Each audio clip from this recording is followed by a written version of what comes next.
สวัสดีนะคะวันนี้มาพบกับช่องฮักขาคนประคำจ้าวันนี้เฮากับสิพามาเที่ยวงานสงกรานต์บ้านเฮาเด้อพี่น้องงานสงกรานต์บ้านเฮามื้อนี้ก็เป็นมื้อแห่ผ้าป่าเนาะวันที่13เมษายนพ.ศ. 2569วันนี้เฮามาแห่ผ้าป่าวันนี้เฮาเอาแห่ผ้าป่าเข้ามาที่วัดป่านะคะบางปีเฮาก็สิเอาไปที่เพราะว่าบ้านเฮามี2วัดเนาะวัดป่าและวัดบ้านปีนี้ตกเว้นวัดป่าจ้าบางปีเฮาก็สิเอาไปโรงเรียนบางปีเฮาก็สิเอาไปส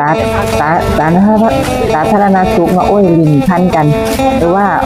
สถานีอนามัยที่รพสตนะคะกับพาชมบรรยากาศในงานตามภาพเลยจ้า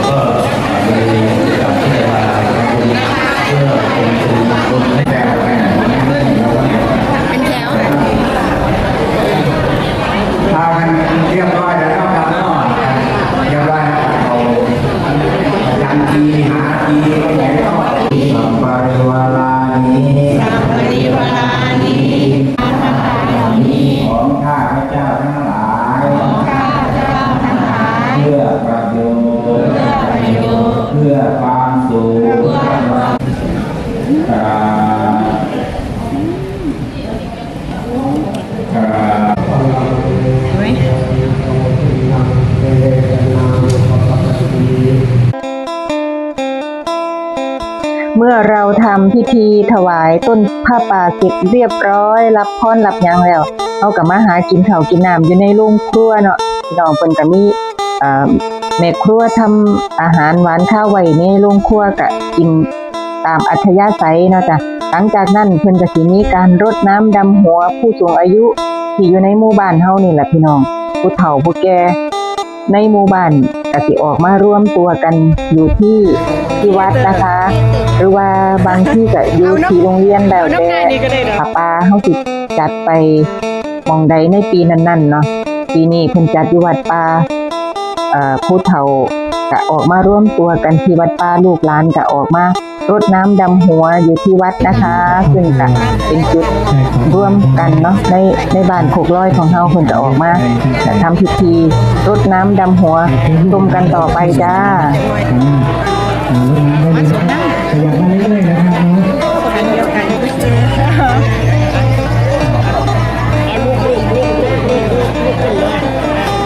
น้ำให้นะครับมือเดียวมามือเปล่าไปมือเปล่าเย็นเจ้ามาไปสูงน้ำนี่จะควบคุมความเจริญไปใส่มาใส่กับให้ร่ำรวยนิพพานตาหาวันเด้อให้อายุวันยืนบุญมันมีแห้งเด้อ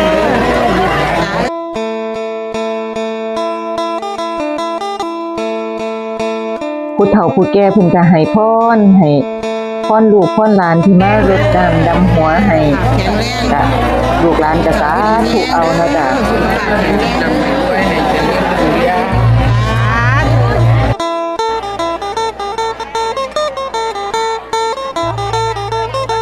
เฮาสิจัดขึ้นแบบนี้ทุกปีในวันสงกรานต์เนาะจ้ะก็เป็นความสมัครสมานสามัคคีในชุมชนในหมู่บ้านของเฮาทั้ง6หมู่บ้านก็เป็นภาพที่อบอุ่นและก็ประทับใจของทุกๆคนที่ได้เห็นได้มาเนาะจ้ะ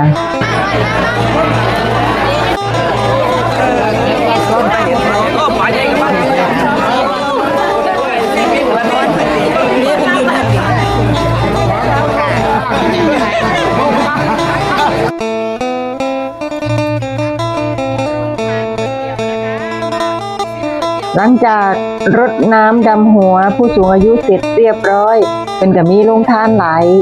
ยอย่างอยู่เนาะพี่น้องแต่ว่าเฮาเร่งมาที่ก๋วยเตี๋ยวเพราะว่าเฮากินข้าวมาแล้วรอบนึงแต่ว่านี่เฮาสิมาชิมก๋วยเตี๋ยวก่อนกลับบ้านพอจะมาชิมเด้อพี่น้องก๋วยเตี๋ยวเพิ่นแซ่บๆเนาะโรงทานของแม่นางน้อยเนาะเพิ่นมาเฮ็ดโรงทานคนในบ้านนี่ล่ะก็กินกันแซ่บๆ ผ้าป่ากินข้าวลงทานเสร็จกลับบ้าน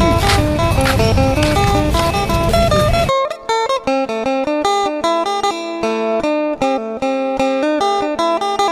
อนกลับเราก็มีรถซาเล้งมารับกลับนะคะอันนี่ก็เป็นรถหน้าเนาะเพราะว่า